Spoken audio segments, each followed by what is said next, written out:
minsan tinatawanan natin sa preaching natin si Peter dahil siya yung lumubog, pero at least he tried. At least he took the risk. At least sumubok siyang lumakad at sumunod sa ating Panginoon.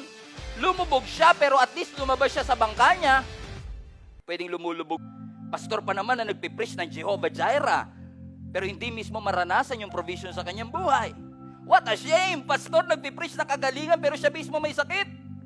What a shame! Nakakahiya naman. Ang paglubog, mas tumindi yung kanilang pagtitiwala sa Panginoon. Na sa pamamagitan ng pagkalugi ng negosyo, mas natuto silang i-handle ang kanilang finances. Na sa panahon na sila ay nagkulang at nagkaroon ng issue sa kanilang relationship, ay mas lalong tumatag ang... Wag natin pagtatawanan ang misery ng ibang tao kasi baka mamaya nasa maling chapter ka lang nakatingin. May question ako sa iyo, kapatid.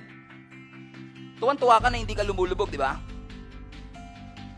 Pero, posible kaya na kaya hindi ka lumulubog kasi hindi ka naman lumalabas sa comfort zone?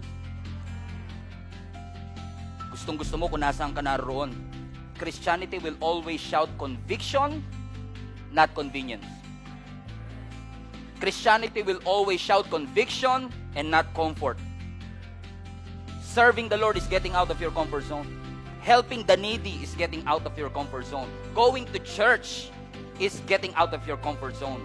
Paggamit ng vacation para sumamba, manalangin, magbasa ng Bible is getting out of your comfort zone. And marami sa atin hindi na lumulubog kasi hindi na sumusunod. Yung nasa bangka, hindi lumubog, pero hindi rin naman sila nakalakad sa tubig. Minsan tinatawanan natin yung mga lumulubog, pero sa totoo lang, they just took the leap of faith. Risk taker kasi sila, kaya sila naging water walkers. Kaya pala sabi ng Panginoon, take courage. Kasi yung courage, hindi ibig sabihin hindi ka nakakaramdam ng takot. Courage doesn't mean you don't feel fear. Courage just means you act on your fear. Courage just means that you act in spite of your fear.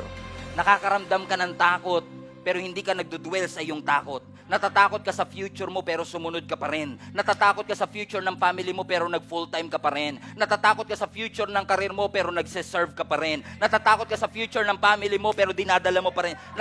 Hallelujah! You may feel fear, but you don't have to dwell in our fear.